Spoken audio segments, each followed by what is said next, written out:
everyone. My name is Olivia. I am 15 years old. I live in an apartment with my parents and my sister, Jenna. Jenna is 16 years old. She is my best friend. I truly could not exist without her in my life. Because she is one of those people who makes my life better. She always hangs out with me and my friends. When I was 13, this was a normal Friday night. My parents go to bed at 10, and it was 12, which was time to have fun. Every weekend, we sneak from my bedroom and go onto my mom's laptop. So we were just getting started. "What are we doing tonight?" she asked. I gave a, "I don't know."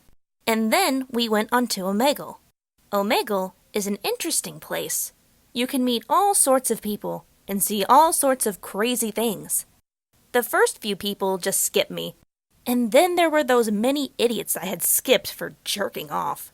But then it happened. He showed up on cam.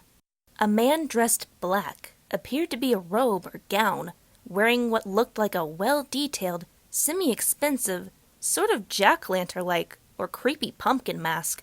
I couldn't really tell what the mask was made from, though. The man came on camera and was waving at me creepily. We had kind of gotten freaked, but then laughed and asked if he could take off his mask.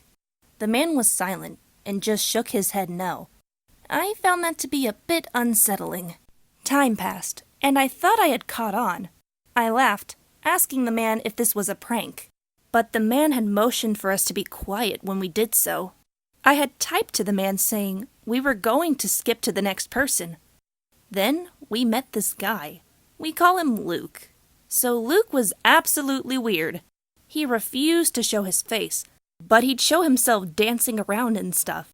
And he was really entertaining and funny. It was really creepy, but somehow he told us that we lived in Alabama, and he told us that he also lived in Alabama. We stayed up all night on Omegle, talking to each other, and eventually he got my Kick username. The next day, my sister was sleeping. I started talking to him. We got talking about random things in our lives, and had some deep conversations, and discovered that we have a lot in common.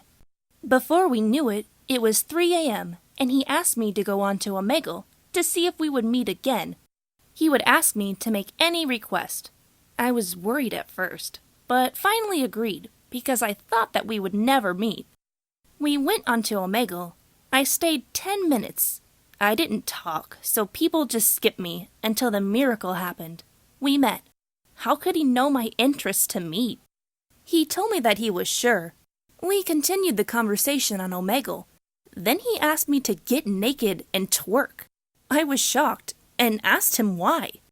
He told me it was just a challenge and that you promised to make any request. He convinced me, so I did. We continued talking for 3 days until he wanted to meet and make love together. I was angry. I got into a huge fight with him and told him, "Don't talk to me again." He told me, "I'm sorry. I don't want to make you annoyed. I want to strengthen our relationship." But I didn't reply to him. The next day, he sent me messages, but I didn't reply. Until he sent a naked photo of me and said that he would share my photos on the internet if I refused to meet him. I was so scared and never imagined the fallout. I didn't know what to do. I started to beseech him to delete them permanently, but he refused and insisted to meet. My sister noticed that there was something wrong, so I told her, and she said we should tell my parents. When my parents found out, they called the police and they asked me to meet him, so I texted him and told him that I agreed. Then the police arrested him. There are a few simple things you can do to try to keep safe online. Think before you upload and share photos. Post photos that show you and your friends in a positive way. Once it's uploaded, it's no longer private and can be viewed by friends, family, teachers, and strangers. Keep your online friends online. Never agree to meet someone you've only known online on your own. Take one of your parents with you and meet in a public place. If they are who they say they are, they'll be happy to do this. Be careful of requests. Only accept friend requests from people you know in real life. This reduces the chance of getting into an unsafe situation. Keep sexting laws in mind when taking photos and sending or receiving images. Please, write what you think in the comments. If you have the same situation, send us your story. Write or record it, as a professional voice actor will record your story. Subscribe, like, and share this video with your friends.